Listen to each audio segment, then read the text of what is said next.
Sebelumnya, izinkan saya untuk memperkenalkan diri. Saya Naisha Dani dengan NIM 25150910666 dari Program Studi Sistem Informasi. Saya akan menjawab soal-soal yang disediakan sebagai soal ujian akhir semester agama Islam, dan saya mencoba untuk menuliskan jawaban saya supaya Ibu dosen bisa lebih mudah mendeteksi jawaban saya. Soal yang pertama mengenai proses berkeimanan dan kebenaran mutlak. Iman adalah suatu keyakinan dan kepercayaan dalam hati terhadap Allah maupun hal terkait lainnya. Dalam proses menelusuri kebenaran, sangat penting untuk memilih sumber yang terpercaya dan valid, sehingga dapat memberikan pencerahan, petunjuk, dan penguat iman.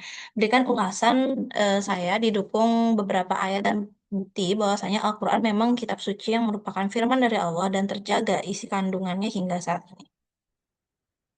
Menurut saya pribadi, Al-Quran ini memang merupakan kitab suci yang benar-benar berasal dari Allah Subhanahu wa Ta'ala dan memang menjadi pedoman hidup untuk kita sebagai umat manusia. Dalam proses mencari kebenaran, memang manusia membutuhkan sumber yang terpercaya, dan Al-Quran adalah sumber yang paling valid karena isi kandungannya memang tetap utuh sejak diturunkan kepada Nabi Muhammad hingga sekarang. Ini dibuktikan dengan firman Allah yang berada di Quran Surah Al-Hijr ayat 9. Bismillahirrahmanirrahim. Inna nahnu nazzalna dzikra wa inna lahu lahafizun. Sesungguhnya kamilah yang menurunkan Al-Quran dan sesungguhnya kamilah yang benar-benar menjaganya. Ayat ini menunjukkan bahwa Allah menjaga isi Al-Quran dari perubahan maupun pemalsuan. Hingga saat ini isi Al-Quran tetap sama walaupun sudah ribuan tahun berlalu dan tersebar di berbagai negara.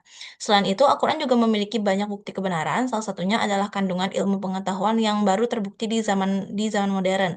Contohnya pada surah Al-Mu'minun ayat 12 hingga 14 yang menjelaskan proses penciptaan manusia dari setetes air hingga menjadi janin. Kemudian bahasa Al-Quran ini juga memiliki keindahan yang luar biasa dan tidak dapat ditandingi oleh manusia. Allah pernah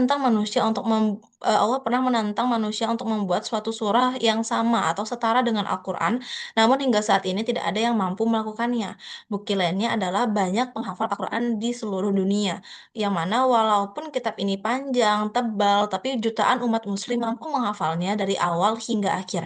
Ini menjadi salah satu bentuk penjagaan Allah terhadap Al-Quran. Karena itu, saya meyakini bahwa Al-Quran memang benar-benar firman Allah Subhanahu wa Ta'ala yang menjadi petunjuk hidup bagi manusia.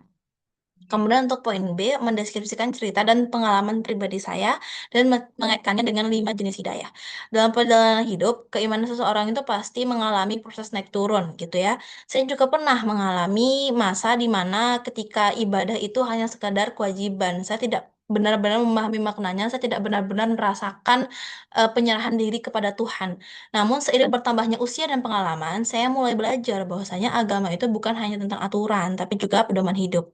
Saya mulai mendekatkan diri kepada Allah. Saya mulai lebih sering berdoa, mendengar kajian, dan mencoba memahami isi Al-Quran sedikit demi sedikit. Perjalanan tersebut saya kaitkan dengan 5 jenis hidayah. Yang pertama ada hidayah ghorizoh, yaitu naluri yang Allah berikan sejak lahir. Ada hidayah hisiyah, hidayah yang melalui panca indera. Misalkan saya melihat kebesaran Allah melalui alam, kehidupan, dan berbagai kejadian, yang mana ini cukup sering saya alami.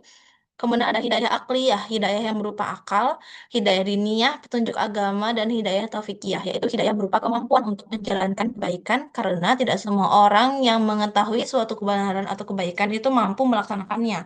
Maka ketika seseorang mulai rajin ibadah dan ingin memperbaiki diri, itu adalah bentuk pertolongan dari Allah.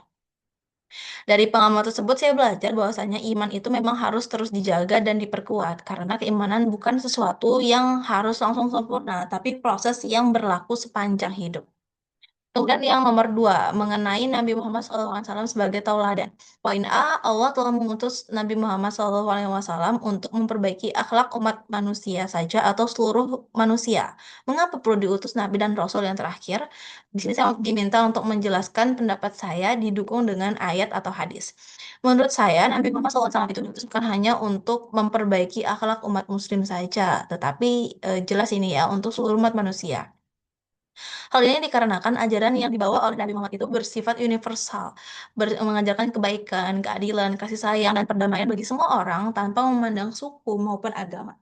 Hal ini sudah dijelaskan dalam Al-Quran surah Al-Anbiya ayat 107. Bismillahirrahmanirrahim. Wa ma arsalnaka illa rahmatan lil alamin. Dan tidaklah kami mengutus engkau, wahai Muhammad, melainkan sebagai rahmat bagi seluruh alam. Ayat tersebut menunjukkan bahwa Nabi Muhammad memang menjadi rahmat untuk semua alam, seluruh alam, bukan hanya manusia. Setelah itu Nabi Muhammad juga diutus sebagai nabi dan rasul yang terakhir. Di mana menurut saya hal ini karena ajaran Islam itu memang sudah sempurna dan menjadi penyempurna dari ajaran nabi-nabi sebelum Nabi Muhammad.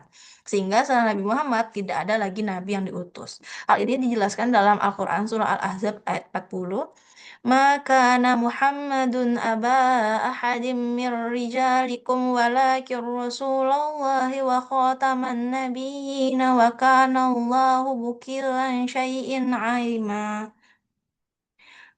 Maaf, saya izin mengulangi karena tadi ada kesalahan. Bismillahirrahmanirrahim. Maka Muhammadun aba ahadim mir rijalikum walakin Rasulullah wa khataman nabiyyin wa kana Allahu bukillan syai'in alima. Yang artinya Muhammad itu bukanlah bapak dari salah seorang laki-laki di antara kamu, tapi dia adalah Rasulullah dan penutup para nabi. Adanya nabi dan rasul itu juga sangat penting karena manusia memang membutuhkan banyak petunjuk dalam menjalani kehidupannya. Akal manusia memang memiliki keterbatasan sehingga Allah mau mengutus nabi dan rasul untuk memberikan contoh nyata tentang bagaimana hidup yang benar sesuai dengan kehendak Allah. Kemudian yang poin B, memberikan uraian tentang sifat Rasul, kepribadian dan akhlak Nabi Muhammad serta kisah dalam hidup Nabi Muhammad yang sangat mengesankan bagi saya. Oke, empat sifat Rasul itu yang pertama ada sidik, yang berarti jujur.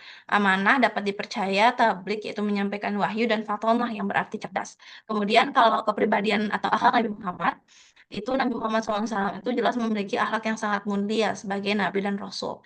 Beliau adalah pribadi yang sabar, rendah hati, penyayang, jujur, dan pemaaf. Walaupun semasa hidupnya beliau tuh sering dihina dan disakiti ketika berdakwah, tapi beliau selalu membalas dengan kebaikan. Beliau ini juga sangat peduli kepada orang miskin, anak yatim, dan kaum yang lemah. Bahkan kepada non-muslim sekalipun beliau tetap bersikap baik dan adil.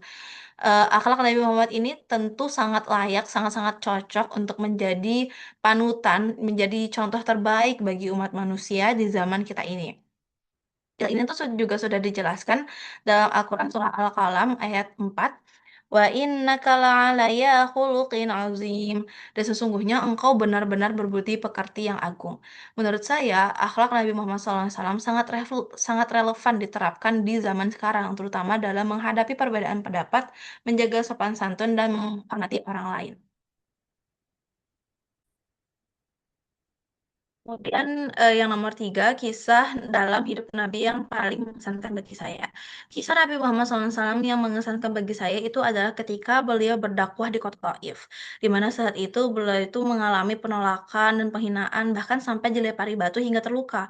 Namun ketika malaikat penjaga gunung itu menawarkan untuk menghancurkan penduduk Taif dengan mengangkat gunung dan meletakkan atau menguburkan di atas kota Taif, Nabi Muhammad itu dengan tegas menolaknya. Justru beliau itu berdoa agar keturunan mereka, keturunan dari penduduk Taif itu mendapatkan hidayah dari Allah. Dari kisah tersebut saya belajar bahwa Nabi Muhammad SAW memiliki kesabaran dan kasih sayang luar biasa bahkan kepada orang yang menyakitinya sekalipun. Dan menurut saya, kisah ini sangat menginspirasi bagi saya karena mengajarkan untuk tidak memudah membalas keburukan dengan keburukan, tapi tetap bersabar dan berbuat baik kepada sesama. Kemudian nomor tiga, mengenai belajar sepanjang hayat. Manusia adalah makhluk belajar. Poin A, saya diminta untuk menjelaskan secara lengkap mengenai konsep manusia sebagai makhluk belajar dan belajar sepanjang hayat dan mengaitkannya dengan dasar dalil yaitu ayat Al-Quran dan hadis yang mendukung minimal tiga disertai penjelasan dari saya. Oke. Menurut saya, manusia itu disebut sebagai makhluk belajar karena sejak lahir hingga akhir hayat, manusia selalu mengalami proses belajar, baik secara sadar ataupun tidak sadar gitu ya. Terkadang kita memang tidak sadar bahwa kita sedang belajar. Belajar ini tidak hanya sebatas di sekolah atau di kampus, tetapi juga melalui pengalaman hidup. lingkungan, kesalahan, dan interaksi dengan orang lain.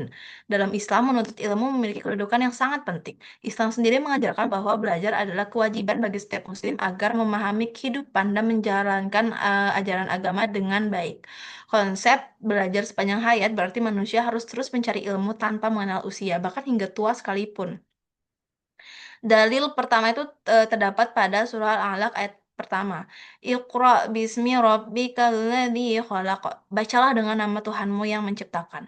Ayat ini merupakan ayat yang familiar ya bagi kita karena ini merupakan wahyu pertama yang turun kepada Nabi Muhammad SAW. Dan menurut saya ayat ini saja sudah menunjukkan bahwa Islam itu sangat menekankan pentingnya membaca dan mencari ilmu sehingga ini menjadi langkah awal dari membangun sebuah peradaban.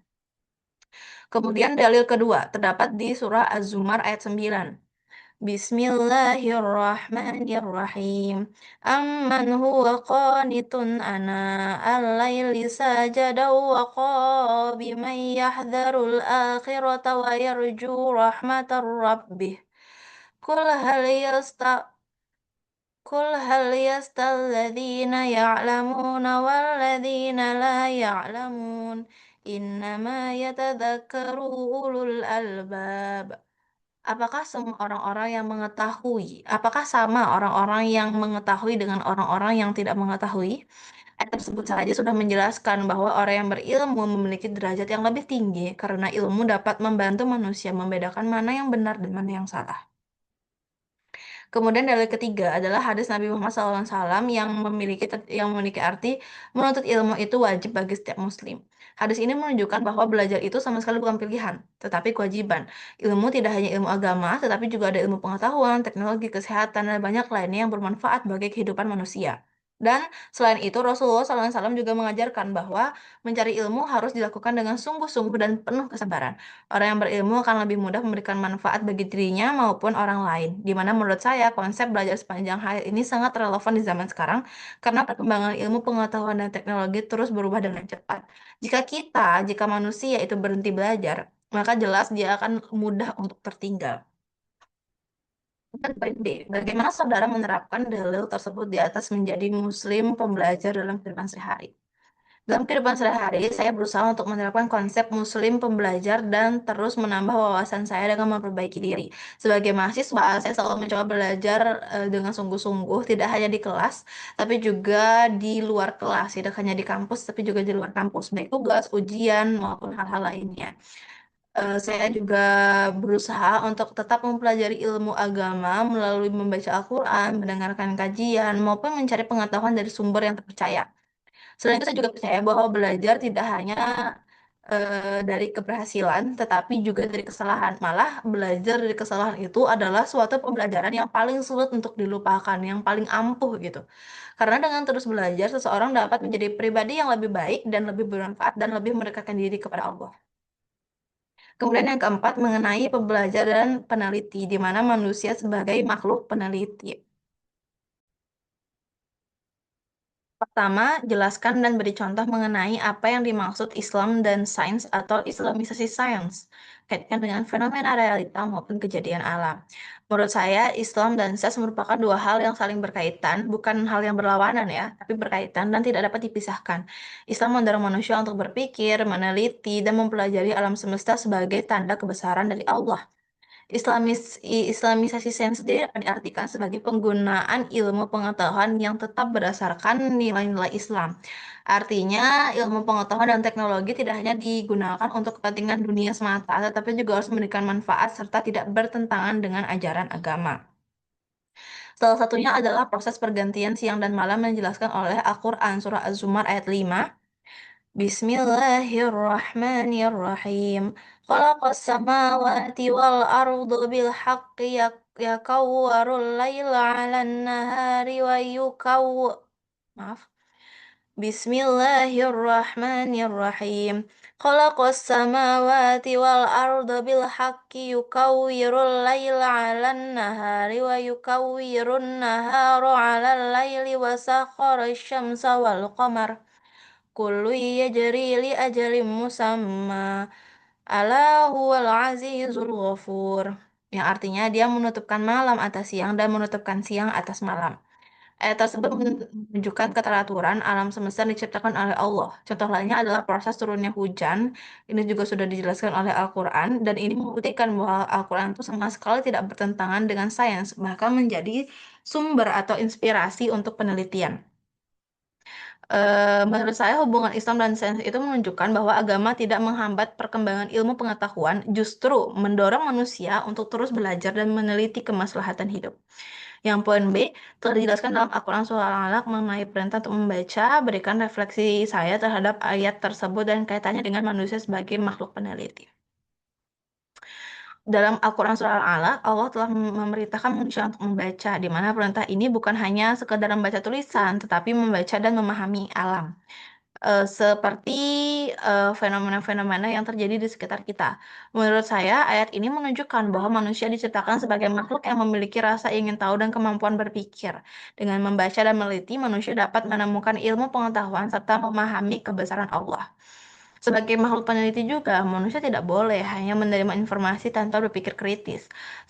Manusia perlu mencari kebenaran melalui proses belajar, observasi, penelitian, dan lain sebagainya. Hal ini sangat penting, terutama di era modern seperti kita, yang informasi itu sangat mudah untuk tersebar secara luas. Kalau kita nggak ngecek dulu, kita pasti akan mudah dijebak atau termakan oleh berita hoax. Dalam kehidupan sehari-hari, sikap sebagai makhluk peneliti ini dapat diterapkan dengan memiliki rasa ingin tahu, rajin membaca, mencoba memahami suatu masalah secara mendalam, serta menggunakan ilmu untuk hal-hal yang bermanfaat. Menurut saya, mahasiswa itu juga harus memiliki semangat peneliti dan berpikir kritis agar mampu memberikan solusi terhadap berbagai permasalahan di lingkungan sekitar. Dengan begitu, ilmu yang didapat tidak hanya berguna bagi diri sendiri, tetapi juga bagi orang lain. Dan yang kelima, Muslim dan Islam membangun peradaban manusia. Allah telah menurunkan Al-Quran sebagai petunjuk atau pedoman hidup manusia di dunia, memberikan akal untuk berpikir, hati nurani yang dapat membedakan hal yang baik dan buruk, yang fisik jasmani yang sehat untuk beraktivitas dan lain sebagainya. Ilmu pengetahuan alam, sejarah, dan kemajuan teknologi jadi samudera lebar untuk semua kalangan. Sejarah peradaban Islam yang pernah berjaya dengan wilayah di bawah Islam hampir 2/3 benua, dengan kemajuan ilmu pengetahuan alam, kemakmuran, dan kemajuan dari segala bidang. Poin A, jelaskan secara rinci faktor apa saja yang dapat menjadi pendukung semua kemajuan tersebut dapat tercapai. Menurut saya, kewajiban peradaban Islam itu pada masa lalu dapat tercapai karena adanya banyak faktor mendukung yang saling berkaitan. Peradaban Islam berkembang dengan pesat dalam bidang ilmu pengetahuan, ekonomi, pendidikan, kesehatan, hingga teknologi. Faktor pertama tentu kuatnya keimanan dan semangat dalam menjalankan ajaran Islam. Kemudian faktor kedua, tingginya semangat belajar dan meneliti, di mana pada masa kejayaan Islam itu banyak ilmuwan yang berhasil memberikan kontribusi besar bagi dunia. Contohnya ada Ibnu Sina di bidang kedokteran, Al-Khawarizmi dalam matematika, Ibnu Khaldun ilmu sosial, dan mereka tidak hanya mempelajari ilmu agama, mereka juga mempelajari ilmu pengetahuan umum. Yang ketiga, berkembangnya lembaga pendidikan dan perpustakaan. Kemudian yang keempat, persatuan dan kepemimpinan yang baik, di mana wilayah Islam yang luas itu membuat terjadinya pertukaran budaya, perdagangan, dan ilmu pengetahuan antar negara sehingga mempercepat kemajuan peradaban. Faktor kelima, keterbukaan terhadap perkembangan ilmu dan budaya luar, di mana pada masa itu umat Islam itu mampu mengambil dan mengadaptasi peradaban lain dan mengembangkannya tanpa meninggalkan nilai-nilai Islam. Di mana menurut saya semua kemajuan tersebut terjadi karena umat Islam saat itu memiliki keseimbangan antara ilmu pengetahuan, moral, dan spiritualitas. Poin B, jelaskan mengapa kemajuan peradaban tersebut pada akhirnya melemah dan tergantikan oleh peradaban budaya lain. Menurut saya, kemajuan peradaban Islam pada akhirnya memang melemah karena beberapa faktor, baik dari dalam maupun dari luar. Faktor pertama adalah mulai menurunnya semangat dalam mencari ilmu. Kemudian faktor yang kedua adalah perpecahan internal dan konflik politik. Yang ketiga adalah munculnya sikap malas, fanatik, dan tertutup terhadap perkembangan ilmu pengetahuan. Ini biasanya karena sudah ada rasa puas dalam diri, merasa kita sudah cukup, jadi kita malas untuk mengembangkan lagi gitu. Kemudian faktor keempat adalah adanya penjajahan dan serangan dari bangsa luar yang melemahkan ekonomi, pendidikan, dan pemerintahan Islam pada saat itu. Selain itu, perkembangan peradaban Barat yang sangat pesat dalam bidang teknologi dan industri membuat dunia Islam semakin tertinggal karena kurang mampu beradaptasi dengan perubahan zaman. Menurut saya, melemahnya peradaban Islam ini menjadi pelajaran penting bagi umat Islam saat ini agar kembali semangat menuntut ilmu, menjaga persatuan dan memanfaatkan teknologi untuk hal yang bermanfaat. Nah, sebagai generasi muda, saya merasa saya dan mahasiswa lainnya itu perlu untuk mencontoh semangat para ilmuwan Muslim terdahulu dengan terus belajar, berinovasi, dan tetap menjadikan nilai-nilai Islam sebagai pedoman hidup. Demikian jawaban-jawaban saya sebagai ujian akhir semester. Saya harap dapat diterima. Saya mohon maaf apabila ada kesalahan atau ketidakjelasan, dan saya berharap cara saya untuk menjabarkan jawaban saya melalui tulisan dapat membantu dosen untuk mendeteksi jawaban saya apabila saya berbicara dengan belibet, tidak jelas, atau terdapat gangguan-gangguan lainnya. Sekian, terima kasih. Wassalamualaikum warahmatullahi wabarakatuh.